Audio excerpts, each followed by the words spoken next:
بسم اللہ الرحمن الرحیم۔ اٹھو مسلمانوں، اپنے مقدر جگا لو، نماز ادا کر کے اپنے اللہ کو منا لو۔ کھول کے دیکھ چشمے دل آتا ہے لطف کیا نماز میں، ہر طرف آتا ہے نظر نور خدا نماز۔ بوڑھا ہو یا جوان سب پر نماز فرض ہے، بچے کو 10 سال سے سختی سے لاؤ نماز۔ دوستو برخوردار، نماز کا وقت ہے، نوافل کا وقت ہے، اٹھ کر اپنی گردنی اللہ کے آگے جگا لو، زندگی آسان گزرے گی۔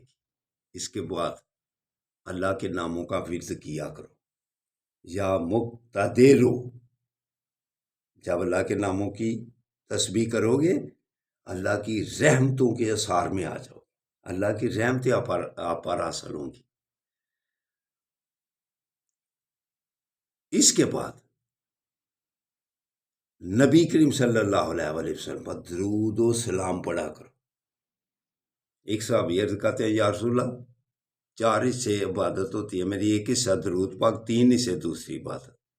نبی کریم صلی اللہ علیہ وسلم نے ارشاد فرمایا بہتر کرتے ہو، لیکن اگر درود و سلام اور بڑھا لو تو تمہارے لیے بہتر ہوگا۔ وہ صحابی عرض کرتے ہیں یا رسول اللہ، 2 ہی سے درود پاک اور 2 ہی سے دوسری عبادت کر لیا کروں گا۔ آپ نے فرمایا بہتر ہے، لیکن تم درود اور بڑھا لو تمہارے لیے بہتر ہے۔ وہ صحابی عرض کرتے ہیں یا رسول اللہ، 3 حصے درود پاک پڑھ لیا کروں گا اور 1 حصہ دوسری عبادت کر لیا۔ آقا صلی اللہ علیہ وسلم نے ارشاد فرمایا تم اچھا کرتے ہو، لیکن درود پاک اور بڑھا لو تو تمہارے لیے بہتر ہے۔ تو وہ صحابی عرض کرتے ہیں یا رسول اللہ، پھر ہر وقت درود پاک ہی پڑھا کروں گا۔ تو دوستو برخوردارو، جب ہم فرائض ادا کر لیتے ہیں اس کے بعد اللہ کے ناموں کا ورد اور درود و سلام یہ جتنا بھی پڑھتے جائیں اس میں ہمارا ہی فائدہ ہے۔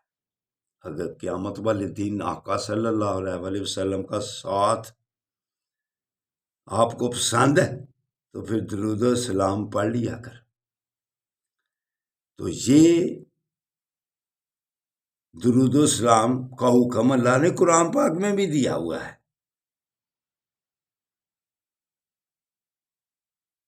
صلو علیہ وسلم تسلیما، درود بھی پڑھا کرو اور سلام بھی پڑھا کرو۔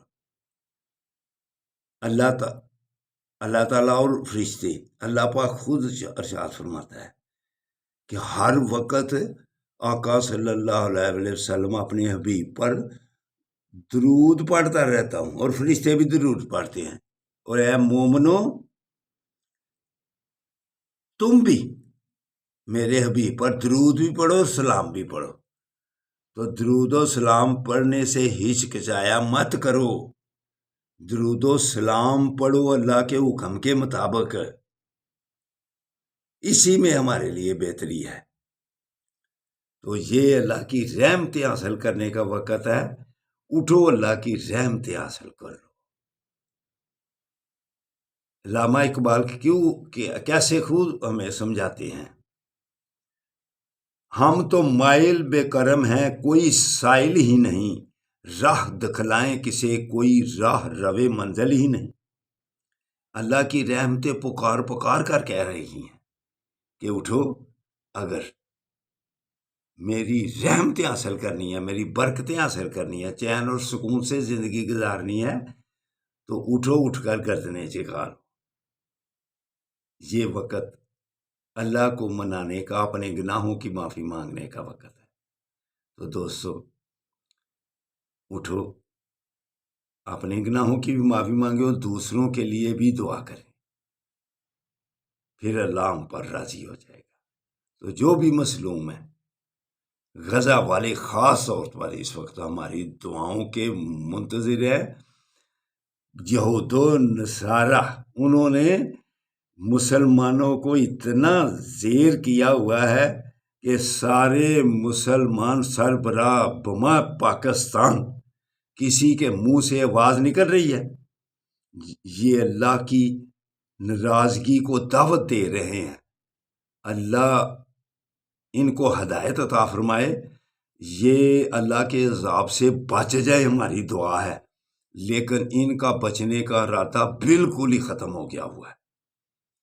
یہ مسلمانوں کو اتنا زیادتی اور ظلم غزہ میں ہو رہا ہے، اور یہ آنکھیں بند کر کے منہ سے کوئی الفاظ بھی نہیں نکال رہے کہ منہ سے کچھ کہہ ہی دیں کہ اسرائیل کا اقتصادی بائیکاٹ کرو، ان کے لیے دعا ہی کی جائے۔ تو کم از کم اٹھ کر ان کے لیے دعا کرو اور ان کی چیزوں کا بائیکاٹ کرو۔ یہ جو ان کی چیزیں ہیں نا، یہ پیسٹیں وغیرہ اور میک اپ کے سامان اور یہ پینے والے مشروب جو بھی اسرائیل کا بنا ہوا ان کا بائیکاٹ کرو۔ اس میں سلو پائزن ہے، وہ ہماری صحت کو آہستہ آہستہ آہستہ آہستہ تباہی کی طرف لے جا رہے ہیں۔ تو کچھ ڈائریکٹ مسلمانوں کو غزہ میں، فلسطین میں ان کی لاشیں گرا رہے ہیں۔ بڑھو، آپ کو ان کی لاشیں نظر آ رہی ہیں؟ یہ اللہ نہ کرے ہم پر بھی ایسا وقت آئے تو پھر ہمارے لیے بھی ساری دنیا خاموش ہوگی جیسے آپ خاموش ہیں۔ تو خاموشی توڑو، غزہ کے لیے کچھ کرو۔ پاکستان سے زیادہ پوچھو نہیں ہے، کیونکہ یہ ایٹمی طاقت ہے۔ ایٹمی طاقت صرف دیکھنے کے لیے رکھی ہوئی ہے کہ یا ہمارے گھروں پر کوئی بم بنائے گا تو پھر ایٹم پر۔ مسلمان غزہ کے میں مظلوم ہے سب سے زیادہ۔